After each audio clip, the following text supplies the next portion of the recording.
What's up guys, Matty and Sans here for another very exciting episode of Learn How to Edit Stuff. I cannot tell you how many messages I get on a daily basis from people that are just confused about their sequence settings in Premiere. It looks really laggy. Why do I have black bars at the top? When I export it looks like garbage. When I play my timeline back it doesn't actually play through it. Okay, we're gonna answer all of those questions today. Hopefully my answers to your questions will be the solution to your problems.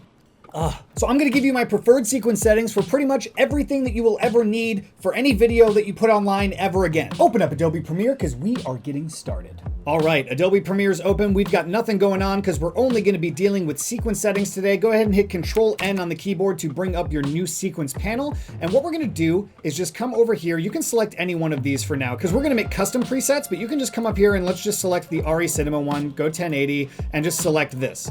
Now come over to settings, and this is where we're gonna change everything that we need to change about our sequence settings. So editing mode, we're gonna switch to custom. We're gonna go to 23976 frames per second as the time base. Now, I personally like using 23976. Some of you will like to use 2997 or 30 frames or 60 frames, depending on what you're doing for your projects. If you're doing more film-related things like YouTube videos like I'm doing right now, 23976 is my preferred time base. It looks a little bit more cinematic. 30 frames to me looks a little bit too fluid. 60 frames looks really, really fluid, but you have to determine what you're gonna export in for this setting to be correct for you. Since I export all of my videos in 23976, I'm going to use 23976, but you can just kind of make that determination yourself. But trust me on this, 23976, just go with that. And our frame size is going to be set to 1920 by 1080. Make sure your pixel aspect ratio is set to square pixels. We're going to go no fields, progressive scan, and we're going to go display format 23976 as well. Audio sample rate 4800 and audio samples is fine. And now here is where a lot of people get messed up, and this is why your timeline will be laggy, depending on what you have set down here. I prefer iframe only MPEG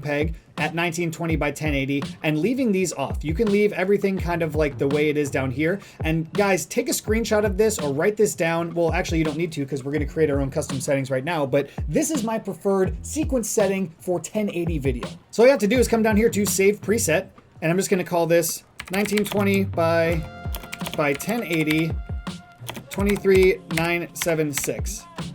And that's all I need to do. You guys can write a description down here if you want. Learn how to edit stuff taught me this. There you go. And then click OK. And what that will do is it will load all of the other sequence settings in Premiere until you get down to the bottom, and then your own custom preset will be saved down here. So here it is, 1920 by 1080, 23976, learn how to edit stuff, taught me this, and it has everything included in it that we just did. Now that is for a 1080 video.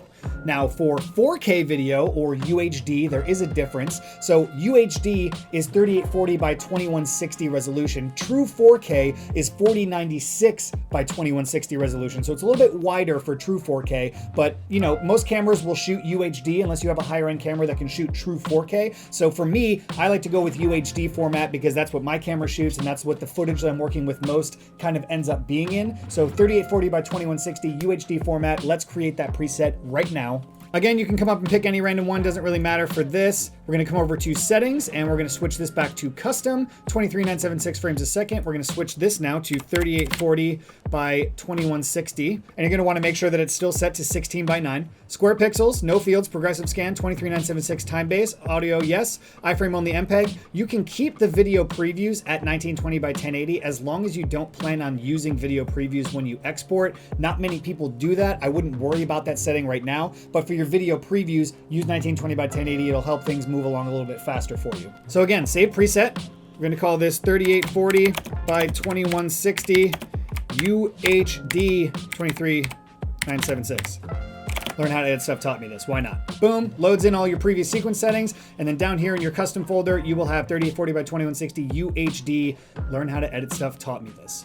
So then all you have to do when you start a new sequence, I'm going to cancel out of this. So you first open Premiere, you're in your project, you go Control-N for new sequence, you come down to your custom settings, and then you're going to say, am I making a 1080 video today or am I making a 4K video today? Now, once you make that determination, all you have to do is double click. It will open up your sequence settings and you are good to go. I'm just going to drop a nice little photo of me down here on the timeline so we can do an export. Look at that. And then when you guys are ready to export, come up to File, Export Media, or Control M on your keyboard will do the exact same thing. H.264 encoding, and as for the presets, I actually tend to trust the Premiere integrated YouTube 1080 presets for my videos. The good software developers at Adobe actually follow the proper bitrate encoding settings for YouTube videos for 1080 and UHD 4K respectively. I looked into it, the back end of YouTube and the Adobe preferred bitrate settings do match up, and I tend to trust the YouTube presets that are built into Premiere. So some people may tell you differently. I'm telling you that you can go ahead and trust it because that's what I do for almost every single video that I put out. And you know, I do this professionally and I haven't come across any problems yet. So I think you can trust me on this. Trust the people at Adobe. Use the YouTube 1080 preset or YouTube 4K preset, depending on what you're working on. And then all you got to do is come down here. The two checkboxes that I check additional to the YouTube preset are use maximum render quality, and then scroll down here and render at maximum depth. Now, if you guys want to, as a safety net, you can change this from variable bitrate 1 pass to variable bitrate 2 pass. It will take a little bit longer to export, but it's almost going to guarantee that there aren't any weird hiccups or glitches in the video. I tend to trust VBR 1 pass, and that's pretty much it. I don't think you guys need to worry about any of these other settings. The audio should be totally fine. It matches all of your sequence settings here. You don't need to worry about multiplexer. I'll maybe do a video about captions later, but for now, we're just dealing with the video tab. Render at maximum depth, render at maximum quality are the two checkboxes that you should be checking, and you're going to save this to wherever you're going to save it and click export. Now, if you follow this method, I am personally going to guarantee that you won't have any more issues when it comes to, rendering your timeline out or things not playing back weird. You won't have any weird bars on the side of the screen. You won't have any of these issues that you may be running into if you just follow this very simple tutorial, grasshoppers. This is what I use every day. I export a video at the end of every day, usually whether it's on my YouTube channel or whether it's for work. And these are the settings that I trust, that I use on a daily basis. And I'm hoping to just pass the knowledge in my head onto you so that you don't have any more sequence settings problems. It's literally the worst. I understand, I've been there before. I had to learn through failures, but I am passing my learnings in failure onto you so you can continue with success. That's how we do things at Learn How to Edit Stuff. So just to recap, every time you open up Premiere and you start a new sequence, make sure you're using your custom preset sequence settings that we just created today. It will save you time, it will save you stress, it will save you a headache, and you won't run into any of these little variable problems that you guys seem to be having when rendering or viewing your timelines. Well, thank you so much for watching, guys. I know it wasn't the flashiest video of all time, but it was definitely useful. I know that for sure.